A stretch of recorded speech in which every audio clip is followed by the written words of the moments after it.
This here is Chapter 12, Performance Measurement in Decentralized Organizations. And what I'd like to give you in this chapter is a feeling for how big companies can break themselves down into smaller pieces so that they can actually manage the business. Because what happens quite often when companies get big, and by big I don't mean huge huge Fortune 100 companies. I mean any company with more than one location, company that sells more than one product, and that has more business than one person can keep track of all the time. That's really when decentralization may help. And the idea is decentralization is basically that instead of running everything from headquarters and having perhaps one person run the entire company, you give managers more power to make decisions so that they're able to run the company for you, and each manager is able to run their section of the company successfully. Decentralization allows you to do that, but it requires taking certain steps, and that's what we're talking about today. And this is really a key aspect of management, and the reason why we're learning about it in management accounting is because I'd like you to see some of the management accounting tools that you can use when you decentralize and you try to manage a company in a decentralized manner. Let's talk a little bit about decentralization. In decentralization, basically what you're doing is you're giving lower level managers more decision-making ability and the power to make choices over their parts of the company. And this provides a tremendous benefit because it really, I hate to say this, but it helps them to do their job. If you as a central manager, let's say you're the president of the company and you have several divisions, if you make all the decisions, then you've hired people and you're not letting them do their job. And they may know their business is better than you do. And here you are paying them a lot of money, but you're calling all the shots, and all the things they know, they might not be able to express to you. And therefore, a lot of knowledge and decision-making power is really being wasted. So decentralization allows you, the top manager, to concentrate on your strategy. The people who are at the lower levels, they don't like to use the term lower level. They like to use some operating levels, okay? But let's say lower levels, because we think of a company as a hierarchy. They know more about their parts of the company, so they can make better decisions based on better information. They can respond more quickly because when they need to make decisions, they don't need to call you and wait for your answer. It also makes your lower level managers more experienced and better decision makers because they actually have the ability to make decisions. And they're happy because people who have the ability to make decisions, who have some power over their environment, are happier. They enjoy their job much more. There's nothing worse than working for a micromanager who tells you everything that you need to do and calls all the shots for you. That's just horrible.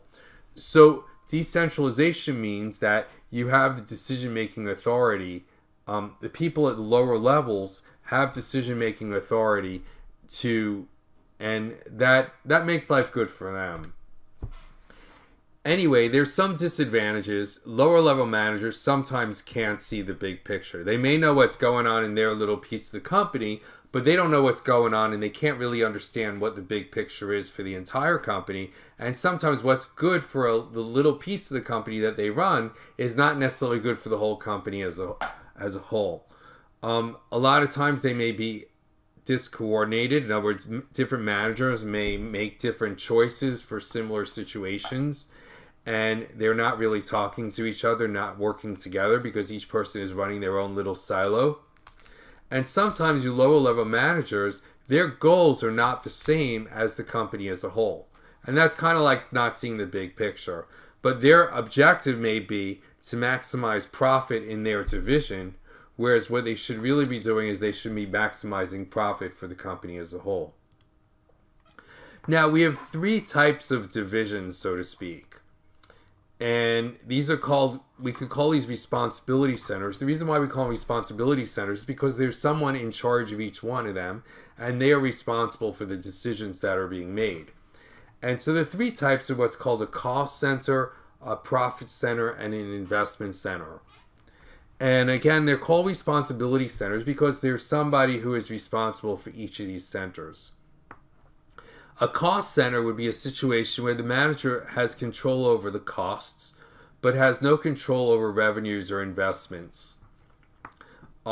So a good example of this is Seton Hall, actually, where each school in Seton Hall has control over costs, but they don't have much say over things like tuition and the number of students that bring in the tuition. So the schools of Seton Hall are actually considered to be cost centers. A very traditional, well-accepted cost center is something called a manufacturing center. In other words, a factory is typically a cost center because factories don't sell things, they only make them, and then they transfer them over to the selling divisions. So a factory traditionally would be called a cost center. Now, factories could also be called a revenue center, and there are ways of doing that that we could learn about in cost accounting. But in a profit center, the manager has control over revenues and costs. So a typical profit center would be a retail outlet, where the manager has some control over what they're selling. They don't even necessarily have to control over the product mix within the store, but if you have a store, then typically the manager of the store is responsible for revenues, about the amount of sales, and also responsible for some costs, such as commissions, salaries, and things like that. So in general, a store would be a profit center because the manager is responsible for both those things. The manager has no control over investments. In an investment center, the manager has control over costs, revenues, and so this would be a case where the manager actually has the ability to make decisions about expanding or about buying new assets that are going to be used to grow the division.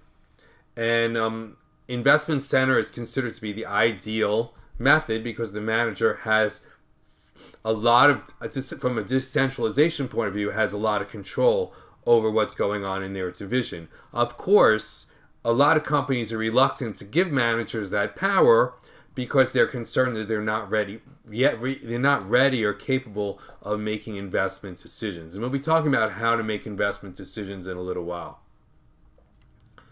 So our first learning objective is to compute return on investment and show how sales expenses and assets are going to affect return on investment.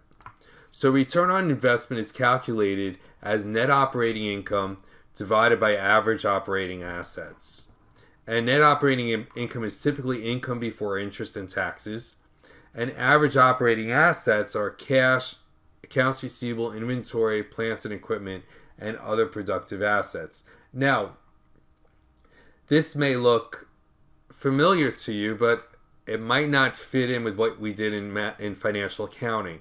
In financial accounting, this is actually what we refer to as, it's kind of a variation on return on assets. Return on investment, like return on equity, was actually assets minus liabilities. That was from a financial accounting point of view. From a management accounting point of view, we're looking at individual divisions here, and so average operating assets are actually the assets that have been invested in an individual division, and that division typically has little or no liabilities to worry about. So we're talking here about ROI for a division versus return on equity or return on assets for an entire company. And that's why this formula is different from what you may have seen in financial accounting. So this is typically going to be the formula. We always use average in the denominator. And we use net book value to measure the cost of your property, plant, and equipment. Property, plant, equipment is used to make things and it's used to sell things. So in average operating assets, we're really using all assets that are going to create income for you. So again, we're going to measure property and equipment at net book value and not at cost. And just a little note here, ROI could also be measured as margin times turnover, as shown in the bottom box here. So margin is net operating income divided by sales. Turnover is sales divided by average operating income. And we know from multiplying fractions that if you multiply margin by turnover, sales will cancel each other out, and you'll have net income divided by average operating assets. Let's go over how you would do this. So now let's turn to Montvale Burger Grill template, and we're going to fill this out now. So you can download the Excel file, or there's a print or print it out. Expected results next year for Montvale Burger Grill. Sales are $100,000, operating expenses $90,000, net operating income $10,000, and average operating assets is $50,000. So return on investment again is margin times turnover. We'll compute them separately, but you can really do it together. Margin is net operating income divided by sales, and turnover again is sales divided by average operating assets. So ROI is these two things multiplied together. Now, what you could just do is you could do, because we know how to multiply fractions, net operating income divided by average operating assets is another way to calculate ROI. So the margin, again, would be net operating income divided by sales. 10,000 divided by 100,000 is 10%. Turnover would be sales divided by average operating assets, or 2. So return on investment would be 1 times the other, or 20%. Now, what would happen if, and this is where things get interesting, what would happen if we bought a new soft serve ice cream machine that's going to cost $2,000, it's going to increase sales $4,000, and increase operating expenses by $1,000. So what I'm going to do here is compute return on investment. There's a typo there. If Montvale buys the new ice cream machine. Again, let's just look at what's going on here. We had sale, I'll make 3 columns here. Old, change, and new. So we have our original calculation here, which we had, again, sales, operating expenses, net operating income, and average operating assets. So these are the numbers which we had up here.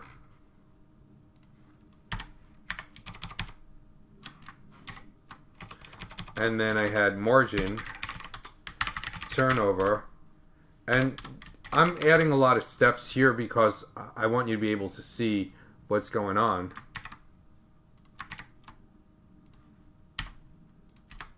The margin was operating income divided by sales. Turnover was sales divided by average assets. And ROI was one multiplied by the other. So what's going to happen here is that I'm going to get more sales of $4,000, but my operating expenses are going to increase by $1,000. So net operating income would increase by $3,000, and average operating assets is going to cost an additional $2,000. So if you would apply these same formulas, then the margin on this particular deal would be net operating income divided by sales, or 75%, which is pretty good. The turnover would be sales divided by average assets, or 2. That's a good thing. And return on investment would be 1 times the other, or a whopping 150%.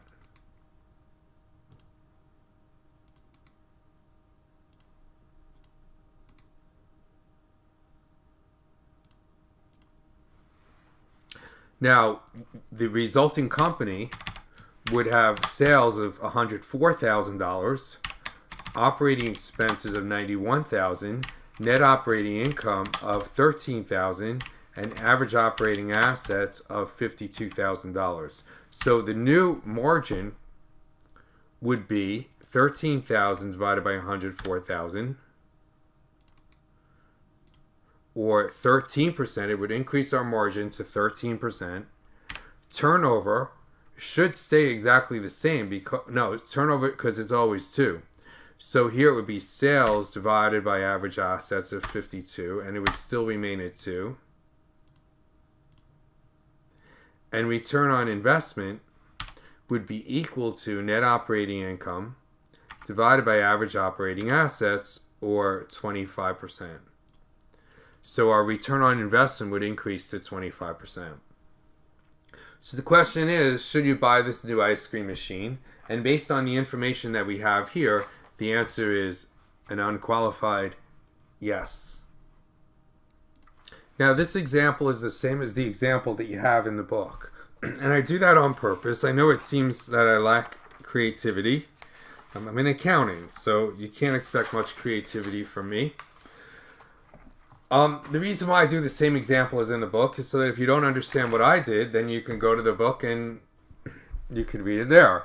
Or you could get reinforcement from the book. Or you may have looked in the book and you didn't quite get it, so you could see how I explain it. I'm explaining it a little differently from how the book does it. I think I explain it in a better way. Some students think so. Some students would probably disagree. But I'm being perfectly consistent with the book to avoid confusion. And sometimes I add a few things to the book, but these templates here have exactly the same problems that are in the book. And what I do even is I give you 2 pages for each example. There's the example with a solution, and then there's a template that you can fill in as you watch this. You could do it on your own. Learning Objective 2 now goes into residual income and the pros and cons of residual income. And what residual income tells you is the income above the minimum return on operating assets. In other words, the idea here is that the company, left to its own devices, everything should make a certain amount of money. Residual income is additional money that each division makes above and beyond that minimum amount. So you would set a minimum amount, minimum return on operating assets, and then everyone's expected to make that. And then you measure their performance based on how much more than the minimum return that each division makes. So the formula here would be residual income equals net operating income. That's what the division actually made, minus average operating assets times the minimum required rate of return. So this section here would be how much you would expect that division to make, average operating assets times the minimum required rate of return. And then that is subtracted from the actual net operating income of the division. So let me give you an example of how this works. Again, this is from the book, and you can, write on my evaluation or something that I'm not very creative and I use the same, teach right out of the book. But my goal here is not to impress you with my creativity. My goal is to help you to understand the material very clearly. The book is pretty clear, and I'm going to make it clearer, even more. So now we go to Alaskan Marine Services template, and you can see the answer when you go to Alaskan Marine Services. And what I did was I put the formula for residual income up here at the top and gave you some basic information. Residual income equals net operating income minus the product of average operating assets times minimum required rate of return. So the second term here would be how much you would expect this division to make based on how much assets it has. And then residual income is the excess income that it actually earned above and beyond that expected amount. So let's take this Alaskan Marine Services. Average operating assets is $100,000. Net operating income, actual income that is $20,000. And the minimum required rate of return is 15%. So first of all, let's rewind a little bit and calculate return on investment. Return on investment, if you remember from last time, was net operating income. I'm giving you the short formula here. And average operating income, average operating assets. Net operating income in this case was $20,000, Average operating assets is 100,000.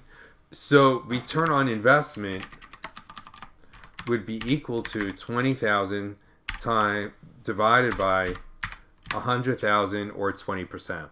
So that's where they are. They're earning 20%. And you can already see something good here. Minimum required rate of return is 15%. They're actually earning 20%. So they're earning more than the minimum, 5% more. And so that's good news. Now let's go into this residual income thing and see what we need. We got here average operating assets. In fact, I'm just going to copy all these things down.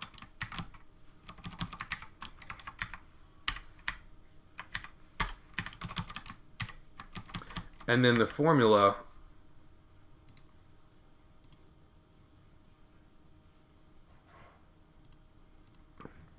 is going to be the formula for residual income would be the actual net operating income minus the product of average operating assets times the minimum required rate of return. So 100,000 times 15% subtracted from the net operating income of 20,000, and that gives you $5,000 in residual income. And just to help you out here, let's just write in how I did this. This was again B minus A times C. If you want to see how I got that. So we have residual income here of $5,000. And so that would mean that you're earning residual income. It's good news. Now the company is considering purchasing a new machine. And the cost is $25,000 and additional operating income is $45,000. So we're going to do one of these calculations again with before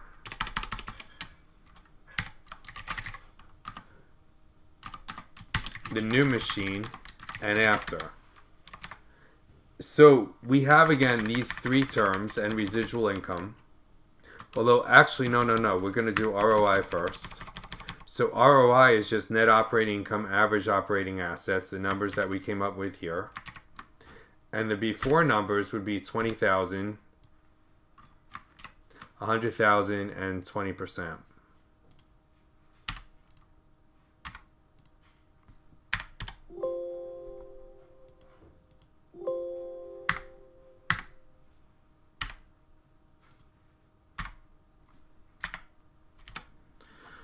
Now, this new machine is going to increase operating income $4,500 a year, but it's also going to increase operating assets by $25,000 because we have to buy it.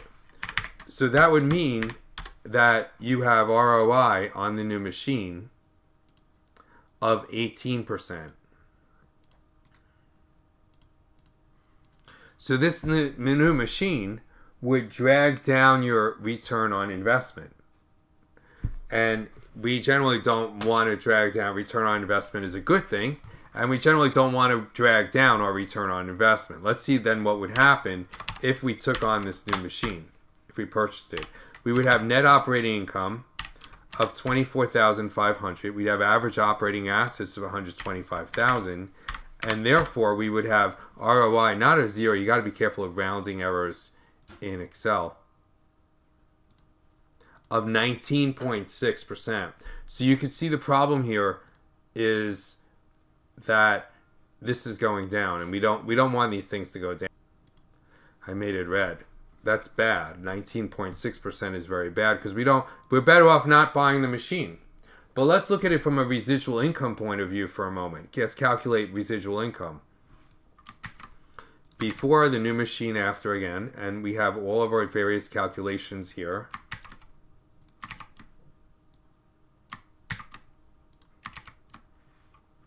And just get the numbers right.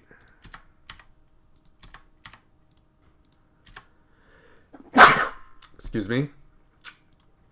So the new machine is going to cost us $25,000, and it's going to increase our operating income by $4,500. Minimum required rate of return is still 15%. Just format these. So the residual income on the new machine, and this is where it gets interesting, would be 4,500 minus 25,000 times 15%, or that's not going to be a percentage, or $750. In other words, this is going to produce residual income for us. So afterwards, we're going to have average operating assets of 125,000, net operating income of 24,500, and residual income after we do this would be 5750. In other words, residual income would go up, not down. And therefore, according to residual income, this would be a good thing. So now we have a real question. What you get is what you measure. And that's a key issue in management accounting. In management accounting, what you get is what you measure. So the tool that you use to measure, if you use ROI to evaluate investment centers, then you're not going to want to buy this new machine. But if you use residual income to evaluate an investment center, then you will want to buy this machine. But your return on investment will be going down. So it's very interesting. What you get is what you measure, and that's why we have multiple measures. What you would actually want to do in the real world, in case you're wondering, what you would actually want to do is you would want to look at both of these and make sure they're both good. And again, I can't emphasize strongly enough, it's a key issue throughout management accounting. Can't emphasize enough that what you get is what you measure. So whatever tool you use to evaluate performance, that's what people are going to work on improving. And if it's the wrong tool, you're going to get the wrong result. So here you can see it in PowerPoint. If you don't believe me, it's in PowerPoint, so it must be true. Residual income encourages managers to make profitable investments that would be rejected by managers who are using ROI. There's an additional problem with residual income, and that problem is that you can't really compare divisions of different sizes using residual income, because one would expect that the larger the division, the greater the residual income. Whereas return on investment is scaled by the amount of investment. So you can compare different divisions of different sizes. And again, on a practical level, you're going to want to look at both. Let me walk you through an example again that's in the book. This is Sissel Marketing Template. Sissel Marketing Company, I think, has two divisions, wholesale and retail. Wholesale has average operating assets of $1 million. Net operating income of $120,000, minimum required return of 10%. Retail has average operating assets of $250,000, net operating income of $40,000 that is, and minimum required return again at 10%. Because the company overall, now minimum required return doesn't always have to be 15%. It could be the company could set whatever they want. So residual income, if according to the formula, would be net operating income minus average operating assets times minimum required return. So for the wholesale division, residual income would be $20,000, and for the retail division, it would be $15,000. And you may say, well, that means that wholesale is better than retail. But if we were to calculate return on investment, that would be net operating income divided by average operating assets. And students ask me, do I need to know the formula? Absolutely. You should know this. You may be evaluated based on your return on investment one day. So you should certainly know the formula for how to calculate it. So you can see now we get the opposite, where the retail division has a return on investment of 16%, but wholesale division's return on investment is only 12%.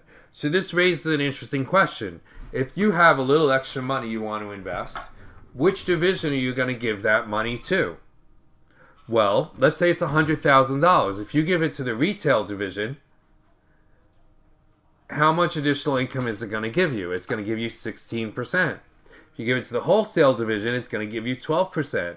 So chances are the retail division is probably going to provide a higher return on that investment. because it overall has a higher return on investment. But this shows you that residual income is a little problematic because it doesn't take into account the size of each division. Now let's talk about delivery cycle. And the idea here is that the faster that you can make and sell things, and if you're a retailer, the faster you can sell things, period. In other words, the shorter the period of time between you buy something and when you sell it, the more likely you're going to make money from it.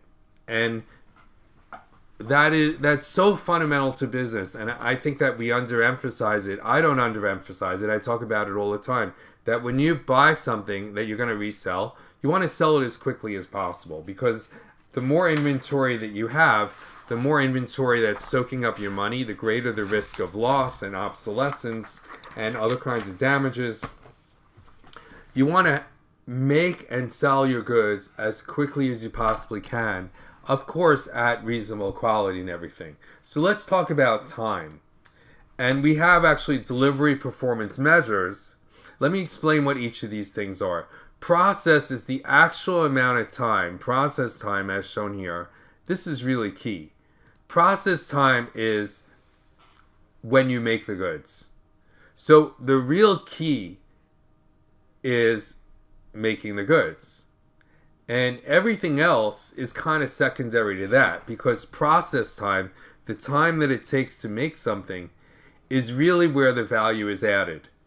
And other periods of time, really, those are areas that don't make the item better and don't make you more money as much. So in other words, process, and it's possible that the process time, the longer you take to make it, the better it comes out. That's very possible because of the higher quality. But other items don't add value like process time, and they tend to be wastes of time that you can cut down in different ways. And the shorter the time between when you start making it and when you sell it, the better. So inspection time, you're saying inspection's important, right? If you don't inspect the goods, you're not going to make... Yeah, but inspection doesn't really add value. People don't buy something because it's inspected. They buy it because it works. And in fact, a lot of times, inspection time is just... The more inspection time you need, that means you didn't spend enough time in process time doing it right in the first place. So it's generally not felt that inspection time adds value. Move time, in a factory, you have goods moving all over the place. That's how long it takes to move the goods from one station to another as it's going through the process and inspection and so on. Queue time is like move time. Queue time is when goods are sitting around waiting to go next. So a queue obviously is a line, and goods, as they move through a factory, oftentimes have to sit and wait to be processed or inspected or moved or something else. And that's also time that you don't... It obviously doesn't add very much value to have a lot of things sitting around your factory just wasting time. And wait time is from the period of time from when you receive an order that you ordered and you actually started working on the goods. So you order raw materials. The raw materials sit in your warehouse until you're ready for them, and that's wait time. That also adds to the time. Now, there's something called throughput. Throughput is how long it takes to convert your raw materials to finished goods. So that's process, inspection, moving, and queue. It converts the goods from the raw materials that you started off with, that you received, to the finished goods that are going to be ready to sell to customers. It's called throughput time. Throughput time includes these 4 items. Delivery cycle time, you would also add in the wait time between when you receive your raw materials and you actually start working on them. And we want to focus on process time because that's really where your value is. And all of the other times here generally don't add value, and oftentimes they can soak up all of your costs. They increase your costs. They make your factory less efficient. When you think about it, right, if you can get rid of all the goods that are just sitting around doing nothing, you could probably make the same goods using a smaller factory and with fewer workers, and you can become more efficient that way. So what we want to be able to do is we want to maximize process time, and we want to be able to cut down on these other uses of time that don't really add value. So if you go over to the Novex template, you can see this, and there's also a ratio here that we use called manufacturing cycle efficiency. And the way you would calculate manufacturing cycle efficiency is you would divide value added time by throughput time. This in essence says how much of the time is actually spent working on the goods and making them versus time that's completely wasted. So let's calculate some of these times for this particular company, Novex. We have a wait time of 17 days, and that would mean the period of time from when you get the raw materials until you actually put them into production. Inspection time would be how much time you spend inspecting the goods before. It could be either inspecting raw materials before they go into production, or inspection time could also be inspecting finished goods before you're ready to call them finished and sell them. Process time is the actual amount of time spent working on the goods. Move time is the amount of time moving them around in the plant. And queue time is the number of days that goods on average sit around the factory and wait until something's going to happen. So the value added time in this case is process time, 2 days. Throughput time would be everything except for the wait time. So that'd be 0.4 plus 2 plus 0.6 plus 5, or 8 days. Throughput time is 8 days. Delivery cycle time would be all of these times together. It would be all the throughput time plus the process time, or 25 days. So manufacturing cycle efficiency would be the value added time divided by the throughput time, or 25%.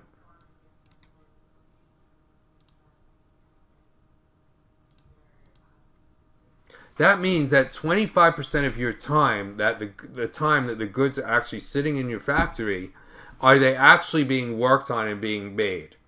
The other 75% time doesn't add value. You could say that it's a waste. What is percentage of production time spent on non-value added activities?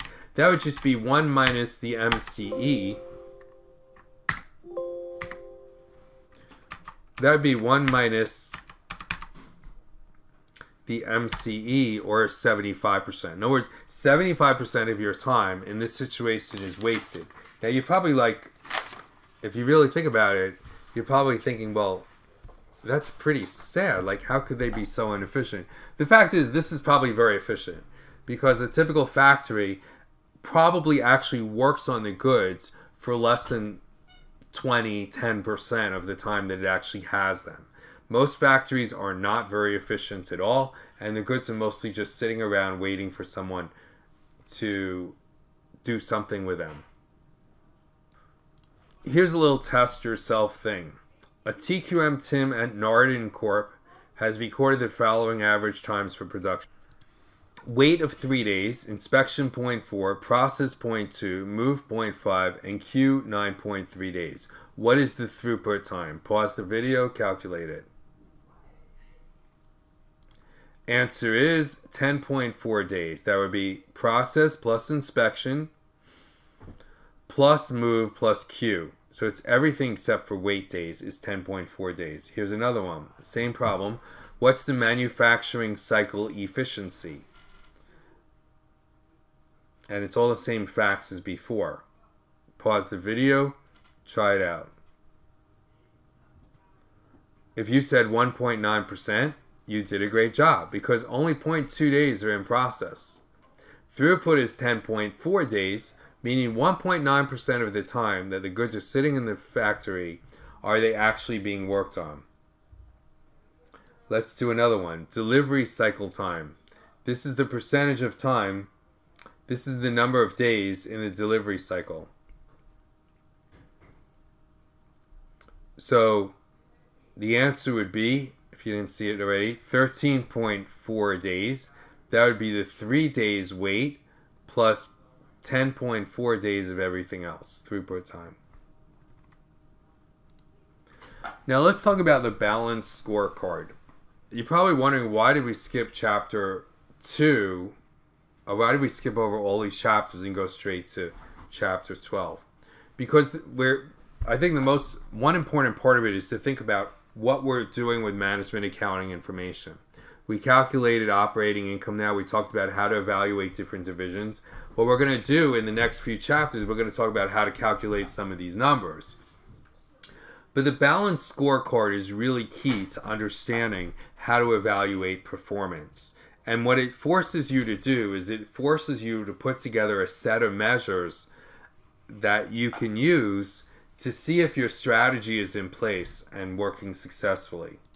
So what management will oftentimes do is they'll come up with a strategy and translate that into performance measures that everybody can understand. So for example, we might want to look at the company in a financial sense in terms of internal business processes. What is meant by internal business processes? What we mean there is how well a company does what it's supposed to do in order to make money. So it may be manufacturing, it may be providing certain services. Whatever the company does, that would be called internal business processes. Then there's customer measures and learning and growth. And this is just one example. Each company would come up with its own balanced scorecard based on what it considers its priorities to be. Again, Seton Hall. I like to use them as an example because I'm somewhat involved in management at Seton Hall. Involved. Trust me, I'm not a decision maker in any way, shape, or form. And if Seton Hall is decentralized, my position at Seton Hall is well below where people actually make decisions. Anyway, and you can show that to everyone. So these are the things that this company has decided are the priorities. And Seton Hall has also a set of different dimensions that it will consider when they evaluate how well the company is on course to maintain its strategy. So here's an example of performance measures. The company first is going to articulate a vision and strategy that's on the right. And then they're going to talk about what their financial goals are, what customers they want to serve, and how they're going to win and retain them, and internal business processes that are the most important to providing value to customers. Because they're going to focus on those things. And financial goals, they're going to look, has our financial performance improved? In general, financial goals always come first for any for-profit company, because you're in business to make money. I mean, face it, you're not here, as much as you love your customers, you're not in business to make your customers happy. You're not in business to make the environment a better place. Even though those are valuable things, if you're running a corporation with owners, then you have a responsibility to provide them with returns and value. So everything else is also important, but financial is generally going to be key for most corporations. So in order to be successful with your investors, your customers also have to be happy. Do customers recognize that we are delivering more value? Internal business process, how we improve key business process so that we can deliver more value to customers. Learning and growth, are we maintaining our ability to change and improve? I saw this in the news the other day, and I thought it was pretty cool. You know, Chevy has these ads, and they said that they took a bunch of customers of Honda's, Toyota, and Ford and said, who has the most reliable car? And they were like, oh, you know, my Honda's my Toyota, whatever is the most reliable. And then they lifted the curtain off the cars, and they were Chevrolets. They were like, wow, Chevrolet is really the most reliable. And Toyota and Ford, I don't know about Honda, Toyota and Ford said, wait a second here, you can't do this. And here, they actually removed the ad. And so Toyota wrote a letter, not only to Chevrolet, but to all their dealers, explaining, You've seen this campaign. When it comes to reliability, Chevy's got big news. The commercials begin airing in early January on the NFL Golden Globes. The campaign gathers groups of purported Toyota, Honda, and Ford owners to claim Chevys are more reliable than those brands. These reliability claims are based on a single limited survey commissioned by Chevy itself. Further, the commercial ignores the results of thorough and independent consumer research conducted by reputable consumer groups. Many years, such as Consumer Reports, time and time again, multiple third-party studies have concluded that Toyota brands top the charts in reliability. And Toyota contacted Chevrolet to challenge the claim last week. And here you go.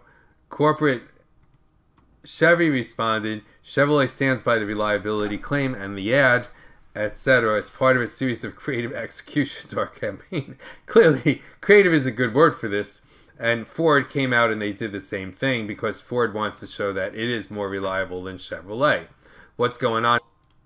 If you're Toyota, you have spent billions, if not trillions of dollars, proving to your customers that you make the most reliable cars.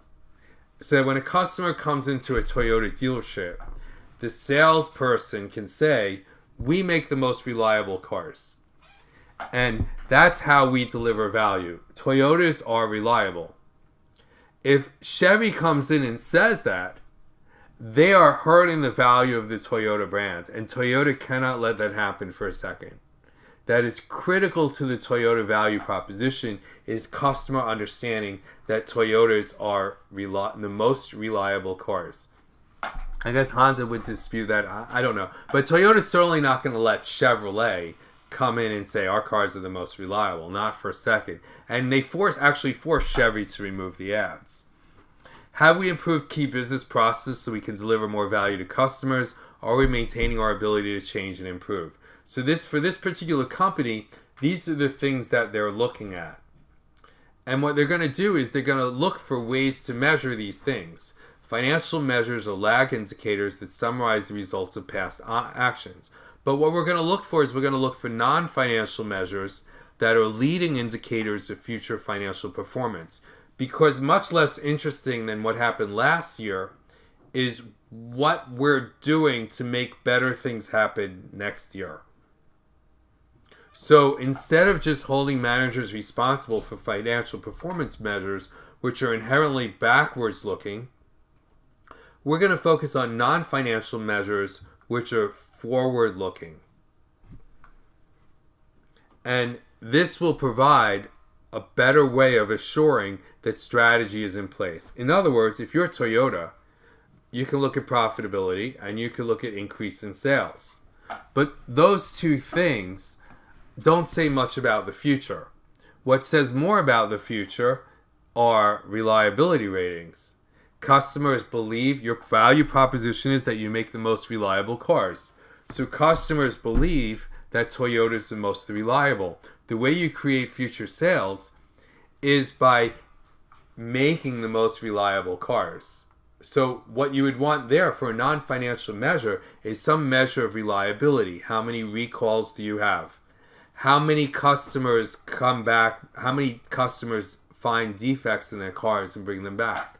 And various other quality assurance measures. That's where you create value and you create the image of value for your customers, and that's what feeds your future profitability. Chevrolet probably has a different strategy, but they should also have a strategy for establishing the value proposition of their brand, and they should be measuring how good a job they're doing of establishing that. So an organization should have a balanced scorecard. And what they're saying here is that individuals can have a balanced scorecard too. That different things that people should be working at and measures of their own personal performance. And this is something that could be part of a performance measurement system, such as, for example, number of hours of overtime worked. At Seton Hall, one thing which we would have, it would be course evaluations, of course. Get it, of course. Number of research publications. We actually have a measure of service to the university, and we actually have a little scorecard that we do to figure out how many points we get for service. So you can also have balanced scorecards for individuals, and ideally these should plug into the organization because the individual should be working for the same thing that the organization is trying to create. And should have measures linked together on a cause and effect basis. So if we improve one measure, then another one. In other words, if we improve quality, then that's going to increase sales, and that in turn is going to increase profits. And how these different things are going to be done. And you can also link incentives to balanced scorecard measures. So you can give employees bonuses for doing the things you would want them to do in order to create value. Here's a good example. This is Jaguar, speaking of cars. They have 4 areas here: financial, customer, internal business process, and learning and growth. Again, these 4 categories are not hard and fixed. There are different categories that companies can use. They, in terms of learning and growth, they look at employee skills and installing options. So this is all about the options that come with the car, I guess. The number of options available. Internal business process would be the number of options available. We want options. And the time needed to install options. Those were different things that they would measure. For customers, we would want customer satisfaction with the options and the number of cars sold. These feed into contribution per car. That would be profitability per car and then overall profitability. So what you would want to do is you'd want to focus on these different measures as part of your strategy. So if customer satisfaction with the options increases, then the number of cars sold would also increase. I don't know if I'm crazy about this example or not. If the time to install options decreases, then somehow satisfaction increases. Well, they're trying to establish cause and effect relationship here. I'm not sure if this is real or not, if that's what they expect. The faster they can install the options, the more customer satisfaction they have, maybe because the customers get the car faster. I don't know. People don't even buy Jaguars, don't order Jaguars custom. In the old days, you should know, and I mean like the 60s and the 70s, when you bought a new car, you ordered your own car to your specs. So you would pick the color, you would pick from long lists of options, sometimes dozens of options. I still remember when I was a kid, my dad bought an Oldsmobile Delta 88, 1976 Delta 88. And you could either buy the car off the lot and get a little bit of a discount, or you could order your own car, and they would make the car with the options that you wanted. And believe it or not, an Oldsmobile of all cars. Every American car was like this. European and Japanese cars, you kind of had to take whatever they shipped over from Europe or from Japan. Anyway, so I still remember that they picked the color of the exterior, the color of the interior, vinyl roof, what kind of stereo that you wanted, and all had choice of maybe 20 or 30 different options, and you pick them out, and then as it goes to the factory, they actually install those options, and you get exactly the car you want, made to order. And that's how it used to be done. Today, there are much fewer options. They have packages instead. They didn't really have packages then. They have packages, and then they make the car in several different colors, several packages, and that makes the whole system run much more efficiently. And again, as we know, all those options took up a lot of time in the factory, and the companies discovered that most people want the same options anyway. They're not so picky. All right, so fine, give me an 8-track player. I'm fine with it.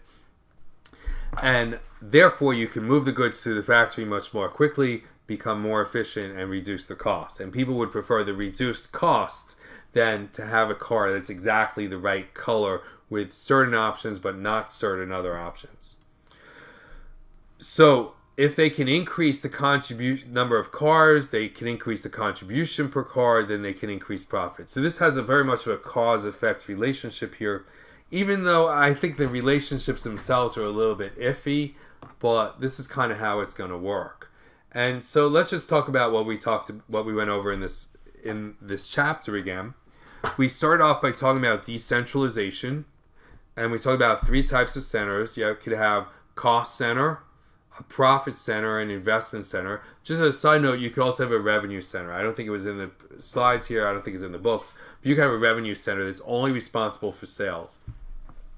Then we talk about some of the measures that would be used, especially focusing on the investment center. So we talked about return on investment, and we talked about residual profits, residual income.